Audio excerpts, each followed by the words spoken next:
28 फरवरी 2026 की ये तारीख पूरी दुनिया याद रखेगी, जब अमेरिका ने इजराइल के साथ मिलकर के ईरान पर ताबड़तोड़ मिसाइलें दागनी शुरू कर दी। जंग जैसे हालात हैं, लेकिन सभी के मन में ये सवाल भी है कि आखिर ये जंग कब तक चलने वाली है। साल 2025 का वो मंजर याद होगा जब अमेरिका और ईरान के बीच में जंग शुरू हुई थी, तो 12 दिनों तक चली थी। ऐसे में एक्सपर्ट्स की क्या राय है? क्या 1, 2, 3 दिन में ये जंग खत्म हो सकती है? क्या शांति बहाल हो सकती है? या फिर ईरान और अमेरिका, इजराइल तीनों देश मिल चुके हैं और अब तीनों देश जंग के लिए अपनी तैयारी कर रहे हैं? बता दें कि एक्सपर्ट्स की जो राय है, उनका ये कहना है कि अमेरिका छोटे जंग को लेकर के आगे बढ़ रहा था, लेकिन ईरान ने अपना एक स्टेटमेंट दिया है। उसके मुताबिक जंग आपने शुरू की है तो खत्म इसे हम करेंगे। ये स्टेटमेंट साफ तौर पर यह दर्शाता है कि ईरान पूरी तैयारी में है कि अमेरिका और इजराइल के हर एक वार का जवाब दिया जाएगा, और शायद इसी वजह से खाड़ी देशों के कई इलाकों में अमेरिका के बेस कैंप पर हमला किया गया है। और कब तक ये जंग चलने वाली है, इस रिपोर्ट में देखिए। 28 फरवरी 2026 को अमेरिका और इजराइल ने मिलकर ईरान पर बड़ा हमला शुरू किया। लगातार मिसाइलें दागी और जंग अभी सिर्फ शुरू हुई है। सवाल ये उठता है कि जंग का आगाज तो हो गया है, लेकिन जंग कब तक चल सकती है? तीनों ही देश अपने आप में ही परमाणु हथियारों से लैस हैं। ऐसे में ये जंग कितनी भारी हो सकती है? एक एक दिन, एक एक लम्हा वर्ल्ड वॉर की तरफ इशारा कर रहा है। अगर ये जंग नहीं रुकी तो इसका खामियाजा न केवल खाड़ी देशों को भुगतना पड़ेगा, बल्कि पूरी दुनिया इसकी जद में आ जाएगी। इस वजह से जंग को रोकना लाजमी है। लेकिन जंग आखिर कितने वक्त तक चल सकती है, ये सवाल अभी भी लोगों के मन में बन रहा है। तो चलिए एक्सपर्ट्स के जरिए जानने की कोशिश करते हैं कि आखिर जंग कब तक चल सकेगी। 1 दिन, 2 दिन, 4 दिन या 6, 7, 10 दिन तक जंग चलेगी? ये सवाल लगातार लोगों के मन में है। बता दें कि एक्सपर्ट्स का कहना है कि ये जंग लंबी हो सकती है, क्योंकि भले ही अमेरिका शांति की बात कर रहा है कि हम जंग को ख़त्म कर देंगे जल्दी, लेकिन ईरान पूरी तैयारी में है।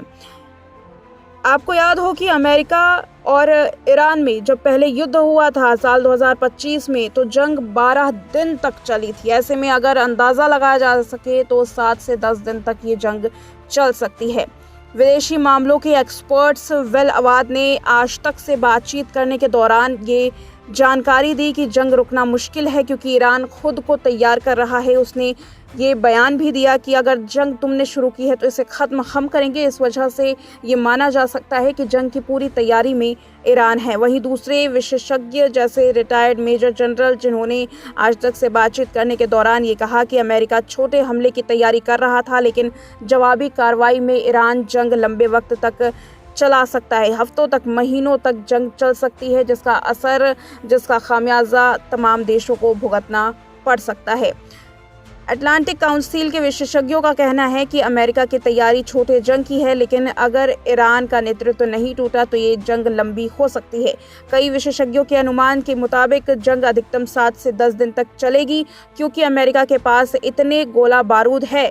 लेकिन ईरान के ड्रोन और मिसाइल हमले बढ़ते हैं, और तो लंबी जंग ये जा सकती है। साल 2025 में 12 दिन तक की ये जंग थी। विशेषज्ञों का कहना था कि इस बार भी वैसा ही हो सकता है, या फिर उससे भी ज़्यादा खतरनाक। हालांकि ट्रंप का बयान सामने आया। ट्रंप का ये कहना था कि जल्द जंग को ख़त्म कर दिया जाएगा, लेकिन ईरान के विदेश मंत्री अब्बास अराक्ची ने आज तक से बातचीत करने के दौरान कहा कि हम शांति और जंग दोनों के लिए तैयार हैं। इसका मतलब साफ है कि जंग अगर होती है तो इसका वक्त लंबा जा सकता है। सालों तक लंबे वक्त से अमेरिका और ईरान के बीच में मतभेद थे, और वो मतभेद अब जंग में तब्दील होते हुए नजर आ रहे हैं। 2 देश एक साथ, जहां इजराइल और अमेरिका मिल करके ईरान पर धावा बोलने की तैयारी कर चुका है, तो ईरान अपने तमाम हथियारों के साथ लैस है इजराइल और अमेरिका से बदला लेने के लिए। तो ये एक्सपर्ट्स की राय आपने जानी कि कैसे 7 से 10 दिन तक अनुमान लगाया जा रहा है, लेकिन ये 7 से 10 दिन केवल ईरान, इजराइल और अमेरिका के लिए ही नहीं बल्कि पूरी दुनिया के लिए खास होने वाले हैं, क्योंकि केवल एक दिन में अगर जंग का ऐलान कर दिया जाए तो सब कुछ उथल पुथल हो जाता है, चाहे वो व्यवसायिक तौर पर हो, अलग अलग भारत जो देश के संबंध है उस हिसाब से देखा जाए तो पूरी दुनिया में जंग का एक असर देखने के लिए मिल सकता है। अगर ये जंग 7 से 10 दिन या उसके आगे तक चलती है तो पूरी दुनिया में इसका भारी असर देखने के लिए मिलेगा और कहीं ना कहीं भारत भी इससे बेहद परेशान नजर आ रहा है। इस रिपोर्ट में इतना ही।